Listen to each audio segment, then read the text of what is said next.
उत्तराखंड में आगामी 23 अप्रैल को बद्रीनाथ धाम के कपाट खुलने के साथ ही विधिवत 4 धाम यात्रा का शुभारंभ होने जा रहा है। हर साल की तरह इस बार भी लाखों श्रद्धालुओं के धाम पहुंचने की उम्मीद है, लेकिन यात्रा शुरू होने से पहले ही धाम की विकास को लेकर सियासत तेज हो गई है। बद्रीनाथ के स्थानीय कांग्रेसी विधायक लखपत सिंह बुटोला ने राज्य सरकार की कार्यप्रणाली पर गंभीर सवाल खड़े किए हैं। विधायक बुटोला का आरोप है कि सरकार ने बद्रीनाथ धाम के आसपास मास्टर प्लान के तहत बड़े स्तर पर विकास कार्य करने की बात कही थी, लेकिन जमीनी हकीकत कुछ और ही दिखाई दे रही है। उनका कहना है कि धाम के आसपास कई जगहों पर तोड़फोड़ तो कर दी गई, लेकिन उसके बाद निर्माण कार्य आगे नहीं बढ़ पाया।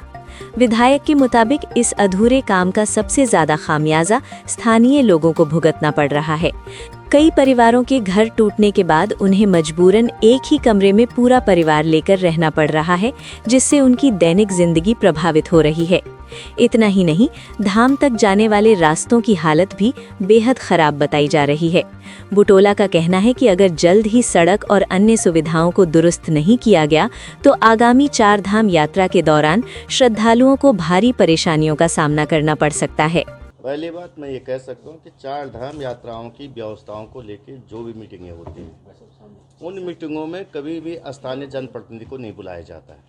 ये मैंने विधानसभा सत्र के अंदर भी कहा था। इसलिए होता है कि वहाँ की समस्याएं स्थानीय जनप्रतिनिधि बता सकता है। सचिवालय के अंदर बैठ कर के अधिकारी तय नहीं कर सकते कि बद्रीनाथ, केदारनाथ या गंगोत्री यमुनोत्री में क्या समस्याएं हैं या पिछली बार क्या क्या दिक्कतें हैं, उनसे किसी प्रकार की चर्चा नहीं होती है।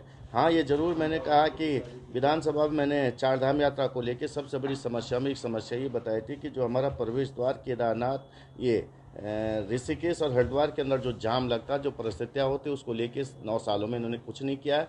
और बद्रीनाथ की जो आप बात करें, बद्रीनाथ के अंदर जो मास्टर प्लान में लोगों की जबरदस्त ज़मीनें ली गई थी, लोगों का वहाँ बद्रीनाथ के होटल के चारों ओर तोड़फोड़ जो की गई, लोगों को बसाने की बात कही गई थी, उनको रखने की बात कही गई थी कि हम आपको व्यवस्था दे देंगे इस साल में, लेकिन 3 साल गुजरने के बावजूद भी पूरे के पूरे परिवार एक कमरे में रहने के लिए विवश है। वहीं उनकी पत्नी रह रही, वहीं बहू रह रही, वहीं खुद रह रही, वहीं बच्चियाँ रह रही।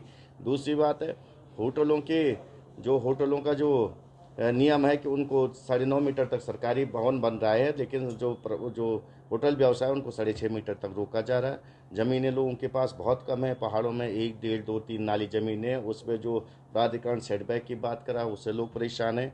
और वहाँ पे जो स्थानीय लोगों की जो दुकानें थी, पुरखों से जो दुकानें थी, वो दुकानें उनको नहीं मिली हैं। उन दुकानों की व्यवस्थाएं नहीं की गई है। लोगों की रोजी रोटी पे डिस्टर्बेंस आ रहा है। और आज भी आप ऊपर जाओगे, सड़कों की स्थितियाँ ठीक नहीं। मुझे लगता है कि सरकार को बहुत जल्दी से इस पर तेज़ी से निर्णय लेना चाहिए, तेज़ी से काम करना चाहिए।